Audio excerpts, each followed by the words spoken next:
Hey y'all, this is Stephen Van Kampen-Lewis. It's August 26, 2020. I'm going to do a quick show and tell about a couple of blooming Cattleyas that I have right now. They're both bifoliates, and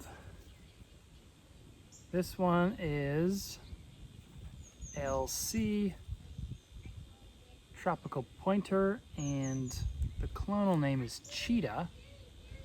And this is one that grows just crazy fast. And I cut this up really strongly, really heavily about a year ago. And this is the first or second bloom since then. I cut this one up into 6 pieces that were about this size. So it was pretty big. And it had grown that big in 2 or 3 years. But anyway, this is one that blooms multiple times per year.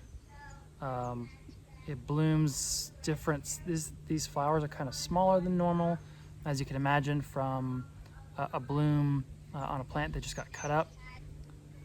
And it's got 2 spikes here. But check out the color on this. It is super dark. You know, that's a function of the bright sunshine it gets. Typically cooler temperatures will bring out intense colors, but this is a nice dark bloom. You can see the darkness on the lip, and this will actually fade to white a little bit.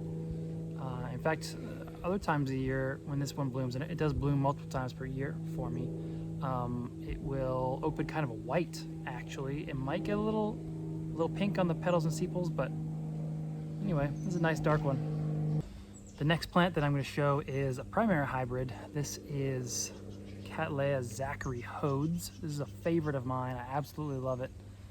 It is a primary hybrid between violacea and harrisoniana. You can see the ridges in the lip from the harrisoniana. And it's a kind of a small size flower, but the colors are just so dark. This is what I would call a rubra. Just absolutely wonderful. No scent, unfortunately, but this is kind of a cool one. It's one that, I don't know if y'all have ever had a Cattleya that just kind of grows up rather than out. Maximas will do that a lot. But anyway, this one started to grow up rather than across the pot, so I jammed a piece of wood underneath it. And it's actually working, strangely. So it's kind of a mount. So here in Austin, it's way too hot to have mounted orchids. I would have to water them 3 or 4 times a day probably.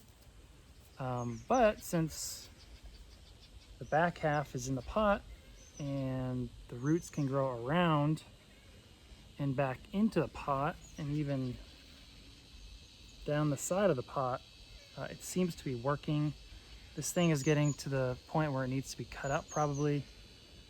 So cutting it will be fairly easy. I'll just cut off the leads there and either keep the back half and let it keep growing, or keep the front half and plunk it in a pot. I don't really know. But in any case, it grows real fast.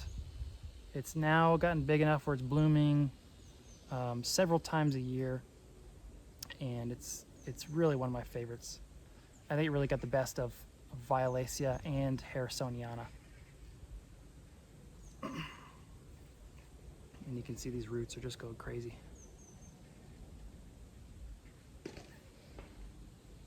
Anyway, have a great weekend, and hopefully things are going well for you.